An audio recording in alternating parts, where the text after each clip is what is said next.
Please subscribe to hear more Cryptid Tales. If you like the story you heard, give us a thumbs up and feel free to leave us a comment. If you'd like to hear your own cryptid encounter on Cryptid Tales, send us an email at cryptidtalesmail@gmail.com. I have had 3 encounters with Bigfoot in my life.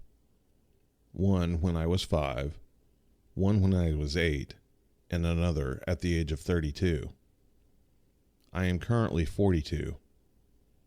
2 of these encounters are face-to-face, and one of them was just an incredibly eerie experience that, looking back, aligns itself with an encounter. I went away to college on the East Coast and lived there still. My encounter directed me to take anthropology as one of my majors to try to figure out what I saw as a kid.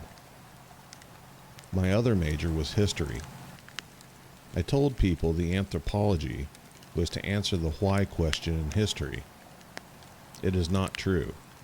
Did it help? Sure. But it was not the full reason. I am now a reference librarian at a public library. When people come to me with what would be thought of as a crazy research question, I am the last person to question them. The first 17 years of my life, I grew up in what I always thought of the beginning of southern Humboldt County, California. I grew up in the town of Rio Dell and Scotia. These 2 towns resided side by side along the Eel River and were sustained by the logging industry. To live in the town of Scotia, you had to work for the lumber company. Work whistles told you when to wake up, go to lunch, or when it was time to go home. As a kid, you knew it was time to head home when the 4:30 p.m. whistle went off, because the dads were headed home and dinner would usually be ready soon after. I am the eldest of 4 kids. My father was hearing and my mother was deaf. We used American Sign Language as our form of communication in the home. We didn't have much money growing up, so when we did go on a vacation, it was to go camping with my mother's parents on a bit of land about an hour and a half from Rio Dell. The town was called Ettersburg and is next to the King Range Mountains. The year was 1981, and my Grandpa Pete, Grandma Alice, Mom, Pa, my sister, who was 2 at the time, and me, aged 5, would all pile into a 1964 white station wagon and head out there for a week to enjoy the small creeks and sounds of the wilderness. My Grandpa Pete was the barber in Rio Dell, and he had friends who were kind enough to let us camp on that piece of land from the 1950s through early 1990s. Just as a side note, we stopped in the early 90s because of the illegal marijuana grows by the Mexican cartels, and the area made camping there too dangerous. Well, we would set up in the same place every year. I would play in the forest all the time in the area. The forest wind was comforting, the rain made me want to just fall asleep, and the sounds of the animals were comforting. I never saw any black bears in the area, just a small cougar once, and it hurt us kids and ran away. The area had a small creek that my grandparents enjoyed fly fishing in, an old huge cast iron 1890s range that my parents would put the camp stove onto to do the cooking, and a large 1960s Army surplus tent that fit all 6 of us with army cots. The front flaps could be tied back, and the netting would be zipped closed to keep the flies and gnats out. The first thing my sister and I wanted to do was go swimming. We were not very good swimmers at the time, so we would just drag ourselves along the bottom of the creek with our hands while we floated on the surface face down. Sometimes with the plastic floaties on our arms, sometimes not. Speaking aloud wasn't something that my family really did because we signed to each other. So the only noise coming from the camp was us two kids. And we also had a habit of banging rocks together to see if we could find different ocean snails in the rocks. The area was heavy with fossils in the river rocks, and we had a lot of fun trying to see what type we could find. One of the nights was the same as any other as we started to bed down in the tent. It had gotten dark and the night sounds had already filled the air. My parents made sure the fire was just embers, and we all went into the tent to lie down to sleep. We all enjoyed the breeze coming into the tent, so we kept the screen zipped but the flaps open. I also remember the back flap open. That was a type of roll-down window that tied at the bottom, but would still have zippered netting to keep the bugs out. I fell asleep quite quickly, and was asleep for some time. When I woke up in the middle of the night, I could see a dark brown furry creature squatting next to the embers. I remember looking over my shoulder and seeing everyone in their cots. My sister was next to me, and the rest of the family all asleep. I looked back and could see this creature playing with a stick and drawing in the embers. I remember really dark eyes and hands like mine. I remember thinking that this creature was really furry, except for a bit on its upper chest near its neck, its face, and palms. It was so absorbed in playing with the embers of the fire, it did not see me watching it. The creature was intent on playing with the embers and would try to catch the end of the marshmallow sticks we used earlier to catch them on fire. The creature was smaller in size, about the size of my father, so about 6 feet. So I think this was a teenager or even a juvenile. The chest was flat, so it wasn't a female. I just remember thinking it was odd to see something out there and just closed my eyes and went back to sleep.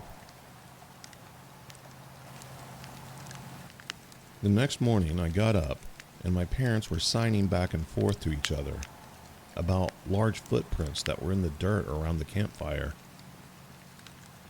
My father saw his kids coming out of the tent and walked over to the footprints and kicked dirt on them.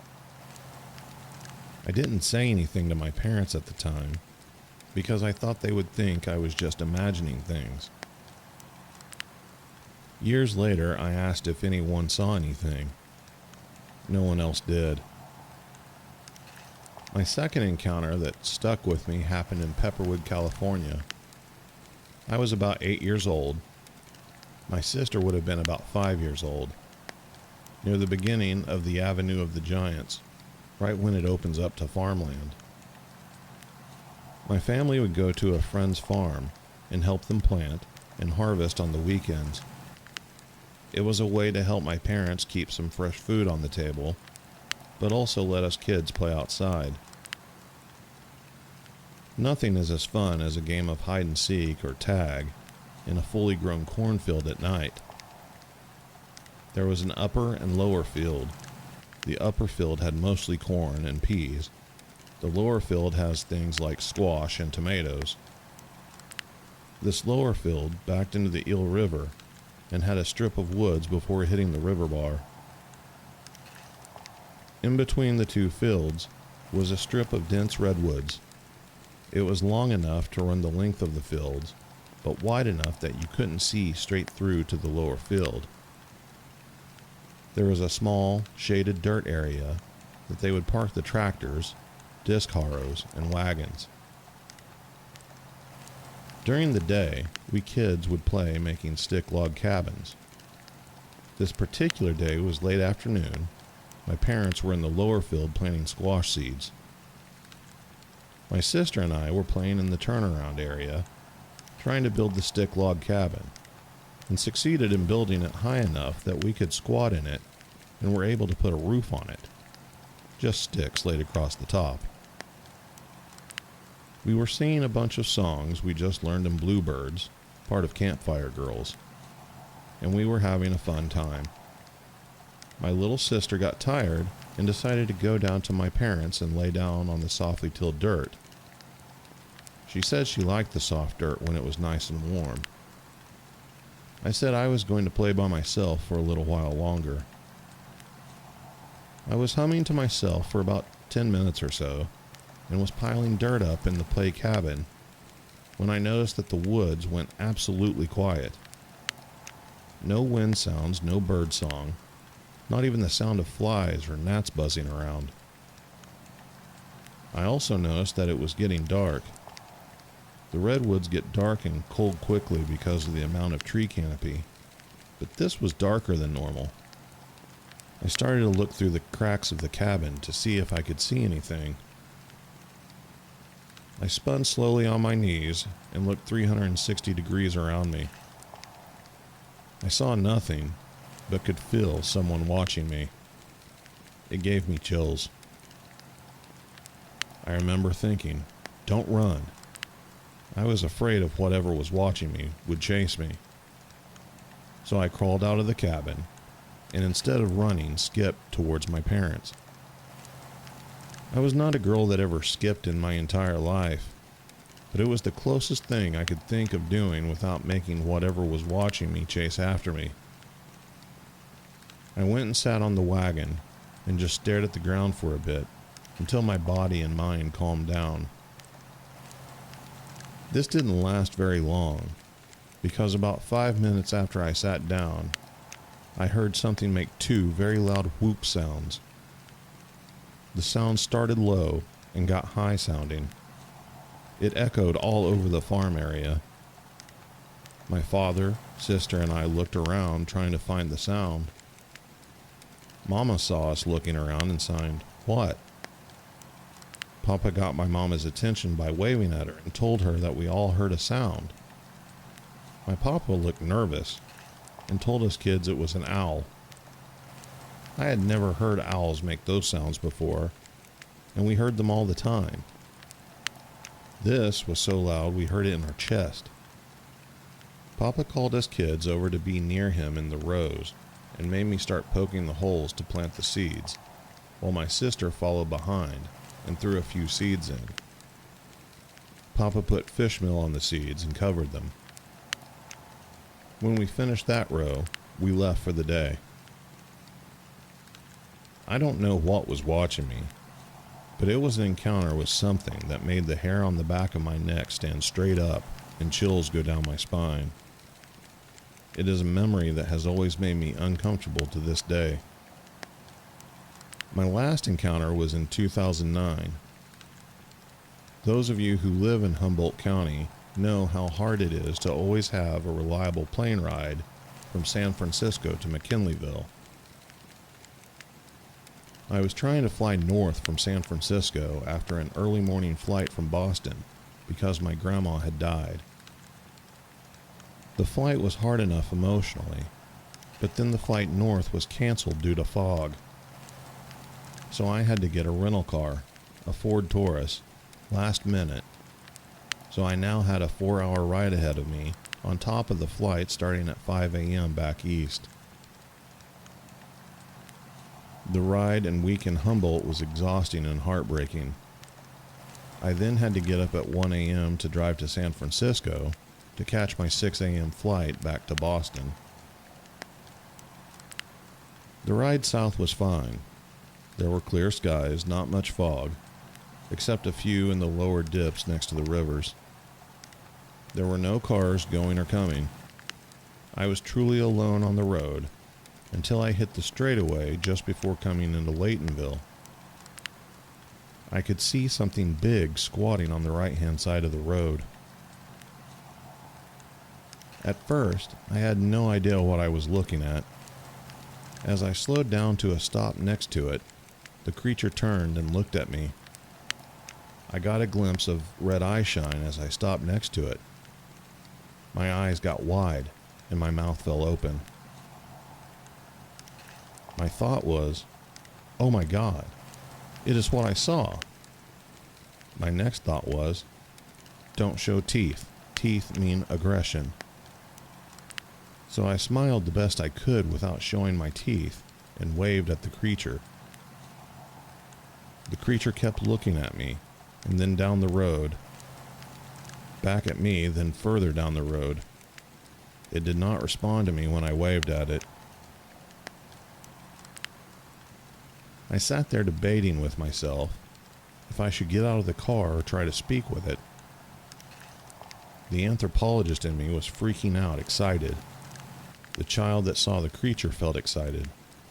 All of me wanted to get out of the car and say something to a creature that I had begun to doubt my 5-year-old brain remembered. This creature was a very dark brown. The windows were up, so there was no smell. The eyes and face reminded me of a human. The eye color was dark black, but then again, it was dark. The nose was flat, the chest was broad like a bodybuilder, but the hair looked fine. The creature was squatting and was still as tall as the car I was driving. My reason kicked in. I needed to make it to the airport on time. I did not have the money to be rebooked. That was the only reason why I didn't get out of the car. I waved by. The creature began to stand up. I began to drive and tapped the brakes and looked behind me. The creature was crossing the road. I could only see as high as the creature's hip in the red brake lights. My guess is the creature was between 7 to 8 feet tall. About 30 yards further down the road was a slight right in the highway. There was a dip that had ferns and about 5 deer. That is when it hit me what the Bigfoot was looking at. Dinner. That is when I felt a chill run down my spine. While I personally don't think that Bigfoot are very aggressive in the Pacific Northwest, I am pretty sure the need to get to the airport saved me from making a terrible mistake. I kept driving until I got to Ukiah. This was before the bypass, and found the first open gas station. Told the attendant I needed a bathroom key, and went and stood in the beat-up, dimly lit bathroom, staring at myself in the mirror. On one hand, I was thrilled that I could finally verify to myself what I saw when I was 5 years old. On the other is when I realized I had been in the city way too long. I had forgotten the very thing that kept me alive all those years growing up in Humboldt County. That is to always be careful in the woods. Needless to say, my mind was racing for days afterwards. Well, these are my experiences. I hope you found them interesting, and I hope others don't think I got too stupid as I have gotten older.